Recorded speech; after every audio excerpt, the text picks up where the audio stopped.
Alright, so I'm in a bit of a shit mood, because I just found out, sorry, I just want to check that the sound's working. I just found out that, one of the videos I've been working on now has no fucking sound, because my Elgato decided to change all of its fucking settings, so there's no sound on any of the footage that I recorded, which you've always got to appreciate that stupid bullshit. Anyway, speaking of stupid bullshit, I found this old TV debate from 2010, which I saw at the time it came out, but was never able to get my hands on a copy around the time that I actually had a fucking means of responding to any of it. So I'm going to be making fun of this shit. So this was a stupid "Oh, think of the children" TV debate that aired in early 2010. Currently, the only version of it that I've been able to find was uploaded to the defendant's YouTube channel as a video. So let's dive into this dog shit.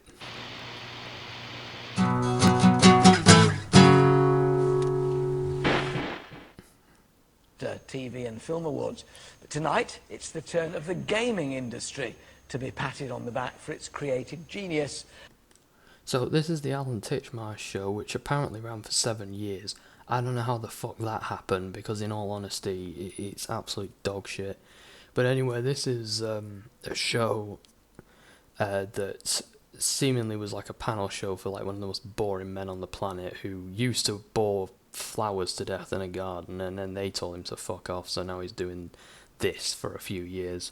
So in this episode he's going to be talking about video game violence, which is a topic I'm sure he's very well informed of, and not just trying to get shock value for his shitty show. On the shortlist are titles like Call of Duty 2, Modern Warfare, Left 4 Dead 2, Street Fighter 4, and GTA Chinatown Wars. It's an industry worth billions, but recently it's come under fire due to the violent nature of some of its content. So that's not a recent thing, and also I love the boomerific way you said every single one of those fucking titles, to the point where you accidentally said that Call of Duty Modern Warfare 2 was 2 separate games. See, you've given me the fucking boomer virus now. I hope you're fucking happy with yourself. Should our children be exposed to violence, even if it's in the world of fantasy? And are such games corrupting the nation's kids? Here to discuss are computerandvideogames.com editor Tim Ingham, Julie Peasgood and Kelvin Mackenzie. So one thing that's great about this panel is that this dude is the only one who knows what he's talking about, and he will show these two are idiots. They have no idea. I don't think either of them have even seen a video game being played in front of them before. But they are emotional and stupid. So we'll see how this plays out.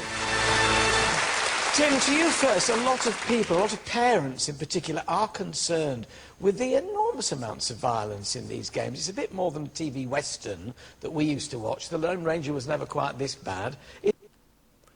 Probably because back then standards were fucking different, and what you could actually depict on a screen was very different to what you could depict at this point.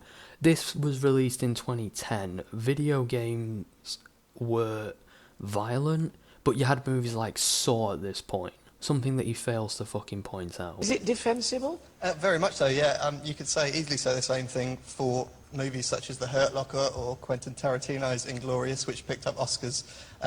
But they have certificates on them, and so children under 18 can't get in. The video games have exactly the same certificates. But they're at home. From the BBFC. So are videos and DVDs.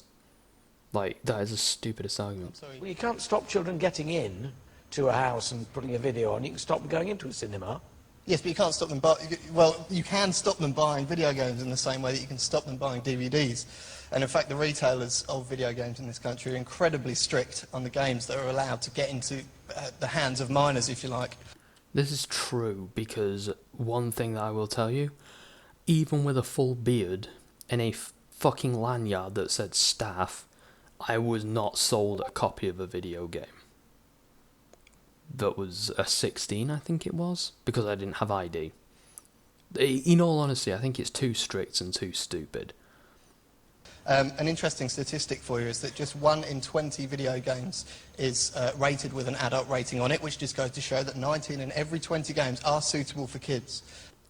I don't know if that's a statistic that's changed a lot. I'm pretty sure that by 2010 that's probably changed a fair bit. And they're not only suitable for kids, they're suitable for parents to play with their kids. And I think that's the most important thing, is that parents need to learn more themselves about what the content of video games are. But that's too hard. Well, no, in all seriousness, yeah, my dad got involved with my early video game experiences so that he could understand what kind of games I was playing, and it actually helps us bond more. In fact, one of the games that I'm playing at the moment for one of my reviews is Ico, one of the earliest experiences I had in a video game with my dad alongside me who really got into it. So yeah, I think that's actually a good thing for parents to basically do, just get a bit more involved with what the kids are doing if they actually are concerned. Julie, you're shaking your head. I am shaking my head. Films aren't interactive. Video games are. I mean, they might not be interactive, but in a respect that makes them almost worse because you can do more. Like, video games will always be limited as to what you can animate, whereas movies, not as much. Video games are addictive. I mean, a lot of things are addictive. In theory, literally anything it could be addictive. Promote hatred, racism, sexism. I mean, films do that way more than video games. In fact, most video games that I've played are about shooting Nazis. There are no video games that I've personally played. I think there's like 1 or 2 out there where you play as a Nazi. And I don't think there are any at all where you attack or discriminate against anyone. In fact, by 2010, it became so popular at that point, and it has been ever since, to fight against hatred and bigotry. Games like Mass Effect were all about that, and they made you question societal preconceptions, and you were actually considered a good person for standing up against racism in that game. But you know, this dumb bitch has never seen a fucking video game in her life. Why would she know that? And they reward violence.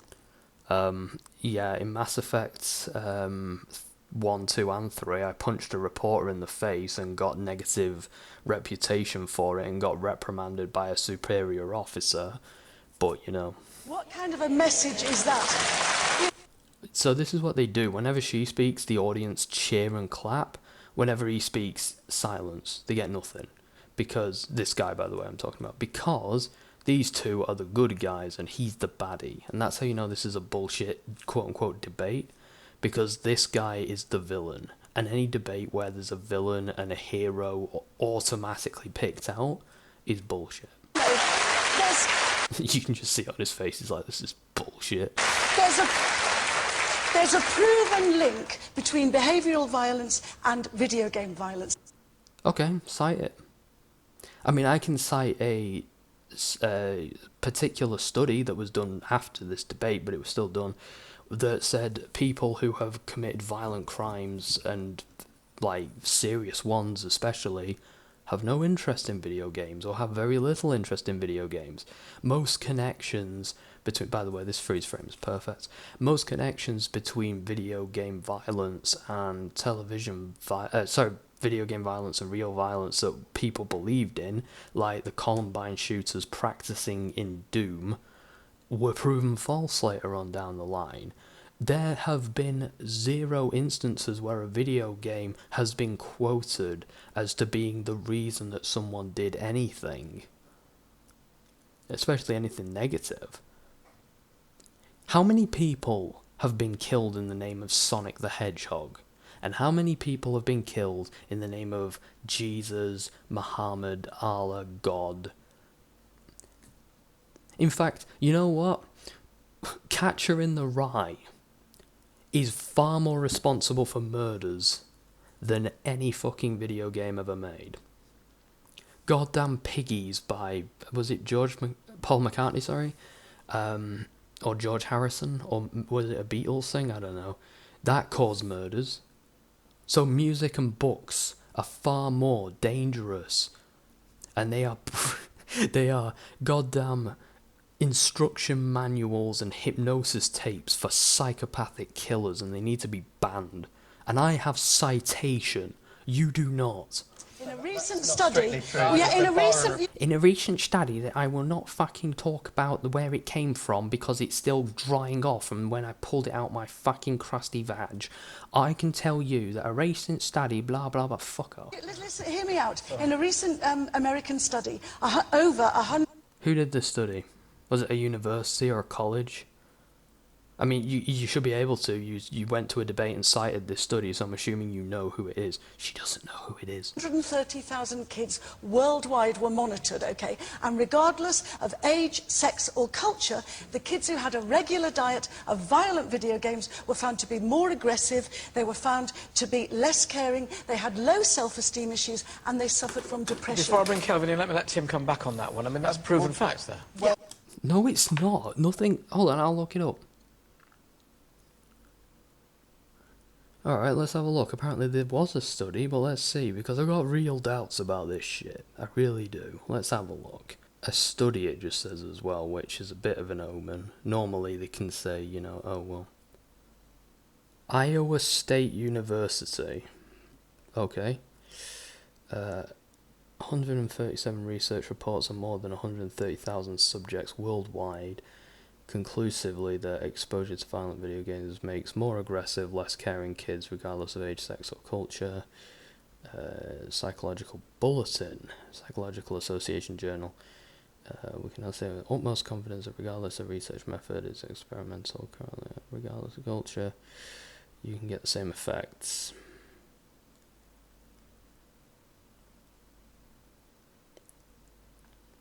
You see, I'm actually curious though about the sample size and a bunch of other things, which, let's see if any of that comes up, but I'm not seeing it.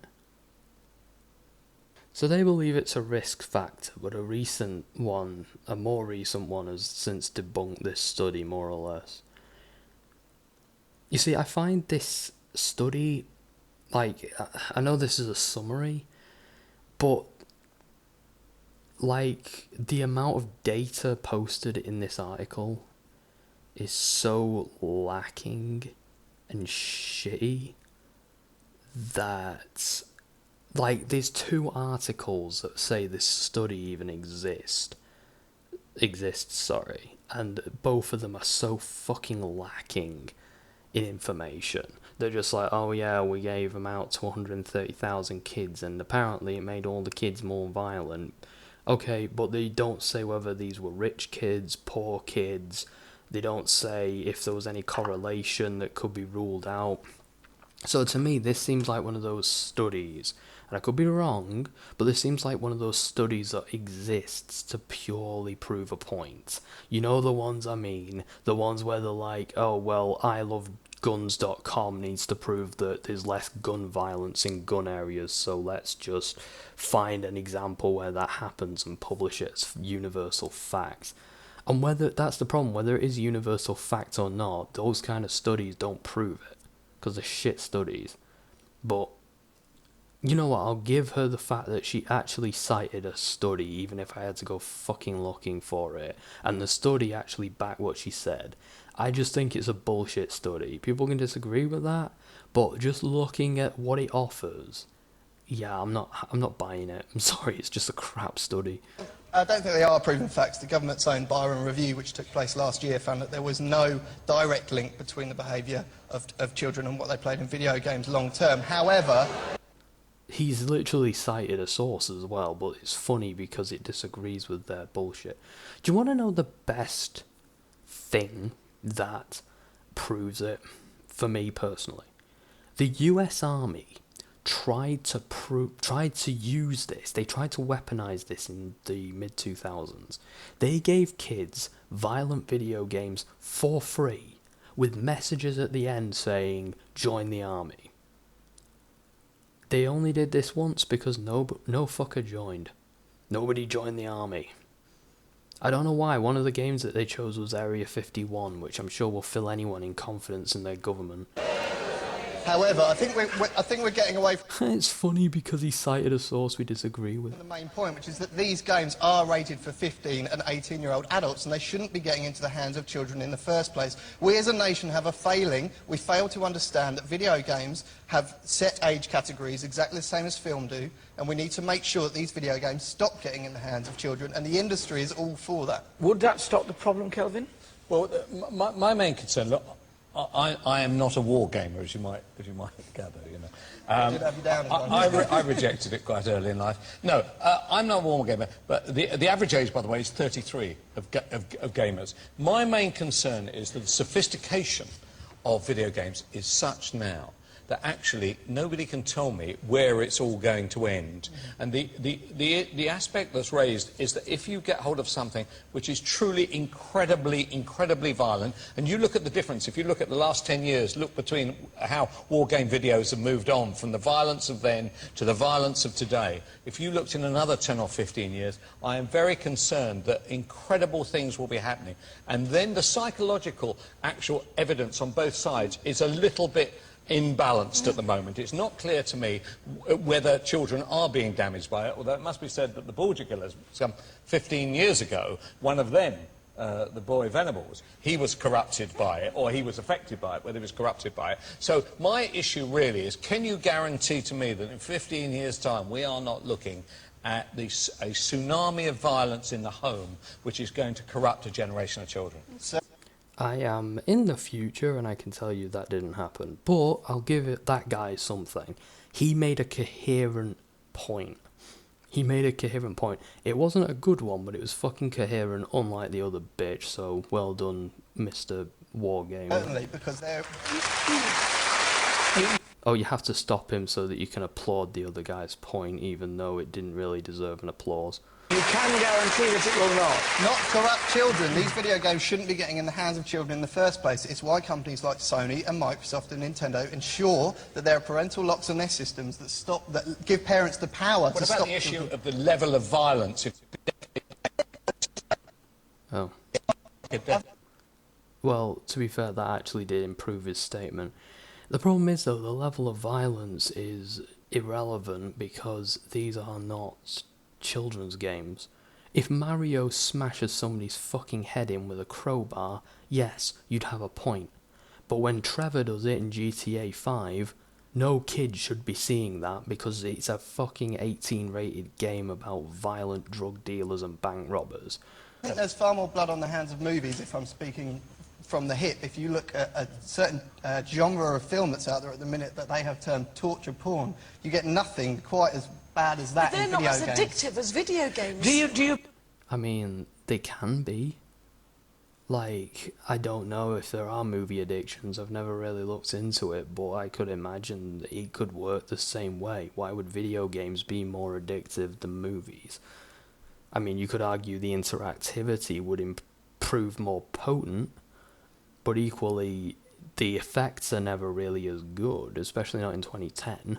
So. play these violent video games I yourself? play a range of video games. Have you got any kids? I haven't.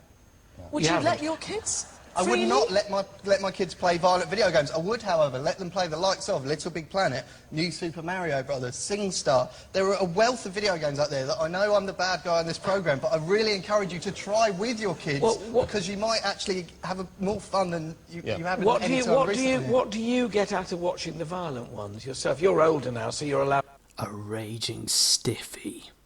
to watch it. What's the thrill in them for you? I don't think the thrill itself is in the violence. I think the thrill is in the storytelling and your place within the narrative. And sometimes if violence comes into that, just as it does in movies, just as it does in literature, then that is, it's integral to the story. What about Alan Titchmarsh meets Sweep? How violent was that? We'll judge at the end of the programme. Tim, how do you defend a shootout, you know, in an airport, which happens in one of the games that's up for an award? How do you defend being there, shooting innocent civilians in your video in that game? particular level, you don't have to shoot any civilians whatsoever. It's to show you the ethics of war and how you may be in a situation as an agent where you're watching people die for the greater good, but I'm not here to defend that particular scene. I am categorically against violence for entertainment. It is just wrong. Oh, so you've never watched a film with violence in it? You've never watched a soap opera because there's a lot of violence in that shit?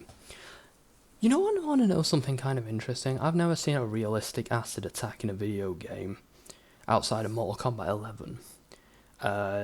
But I've seen one or more in soap operas. Emmerdale had a fucking episode at 7 o'clock at night when kids could very well be watching, where someone had acid thrown in their face. Primetime television, that was. But you don't have a problem with that. But very profitable still. Well, again, Have you ever seen anything that you think that should... They don't let this guy speak because he spits facts, and facts are not allowed here. be allowed in your position? I would not allow that. That really shouldn't happen. Or do you just have to go with whatever comes? no, because as soon as we start down that route, we get into the realm of censorship. Of common decency. Of censorship. I Heaven mean, you would say forbid. common decency, I would say Well, censorship. That's a bigger fear for me. Well, that we're too censored. Yes. So anything should be able to be put on. No. Within the parameters that we have at the moment, which is why these games are legally rated, and they're set against the same parameters as By the way, film you violence. included The Hurt Locker in there. I've seen The Hurt Locker. The Hurt Locker is an anti-war film, actually, when you see it. I don't think that is the case for Call of Duty, Okay, but if is you it? looked at something like Black Hawk Down, which is much more of a pro-war film, you would find comparable scenes. Well, in 10 years' time, we'll come back and see if, in fact, it did go the way of Kelvin's predictions. My thanks Well, they never came back, and it didn't. to Tim, to Julie, and to Kelvin. Thank you very much. So, yeah, that was the end of that. Load of bollocks. So, yeah, I remember that really pissing me off as a kid, and I think I know why.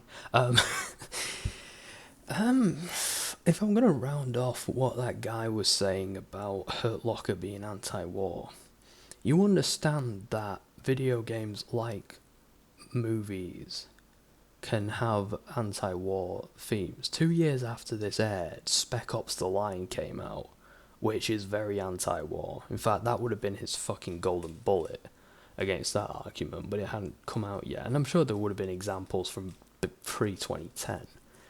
But you know, the problem that I have with all this bullshit is these two just completely ignore the world of television and film and insist that if it's in a video game, it's a crime against humanity.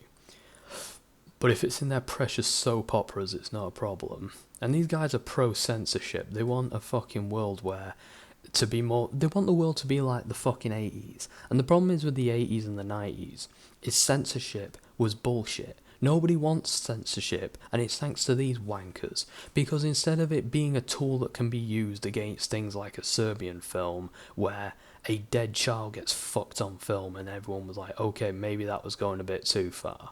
Instead of something like that once every 10 years, the censorship boards felt the need to constantly remind us that they exist. So Friday the 13th was completely ruined from film to film because the fucking censorship boards had to ruin every single kill in every single movie, and it achieved nothing. And they also had to fucking make it so that Michelangelo never used his nunchucks in Ninja Turtles, despite the fact that they're not even a fucking deadly weapon. Nunchucks and ninja-based things were banned in the UK because of idiots like these. And they just sit there with a smug grin on their face like, oh, we did such a fantastic job protecting the children. You didn't protect fucking shit. I would rather my kids sit through the fucking most violent video games I own in the hopes that they'll fucking learn something and never become like you two than having to fucking grow up in a sheltered little world where they will one day become as brainless as this woman here.